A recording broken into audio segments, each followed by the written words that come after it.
కవితా శీర్షిక పాలస్తీనా ప్రేమలేఖ.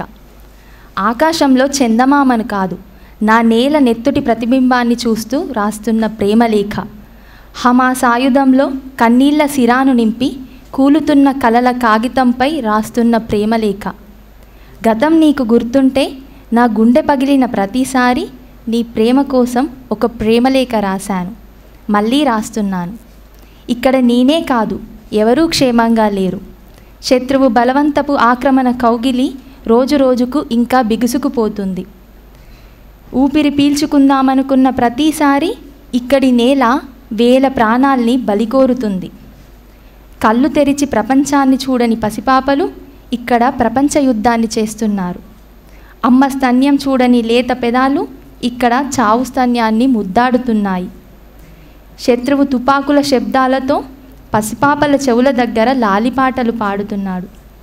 బాంబుల తాకిడితో కంపించిన నేలే ఇక్కడ పిల్లలని నిద్రపుచ్చే ఉయ్యాల అవుతుంది. ఇక్కడ పిల్లలే కాదు, తల్లులు క్షేమంగా లేరు. పిల్లలని ప్రసవించాల్సిన ఇక్కడి తల్లుల గర్భాలు చనిపోయిన శవాలను ప్రసవిస్తున్నాయి.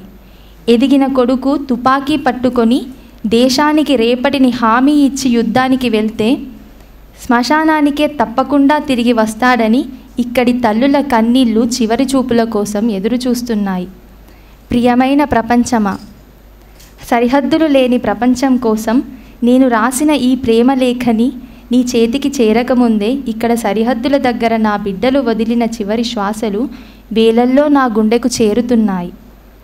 వాళ్ళ మరణాలు నింపుతున్న మానవత్వాన్ని లేఖలో రాసి నీ బదులు కోసం ఎదురు చూస్తున్నా. అయినా నా ప్రేమలేఖ నీకు అర్థం అవుతుందో లేదో, నీకు అర్థం కాని బాధితుల భాష కదా. అయినా నా ప్రేమలేఖ నీకు అర్థం అవుతుందో లేదో, నీకు అర్థం కాని బాధితుల భాష కదా. నేను ప్రాణంగా ప్రేమించే ప్రాణం లేని ప్రపంచమా, నా ప్రేమలేఖకు కాస్త ప్రేమను బదులివ్వు. నేను ప్రాణంగా ప్రేమించే ప్రాణం లేని ప్రపంచమా, నా ప్రేమలేఖకు కాస్త ప్రేమను బదులివ్వు. ధన్యవాదాలు.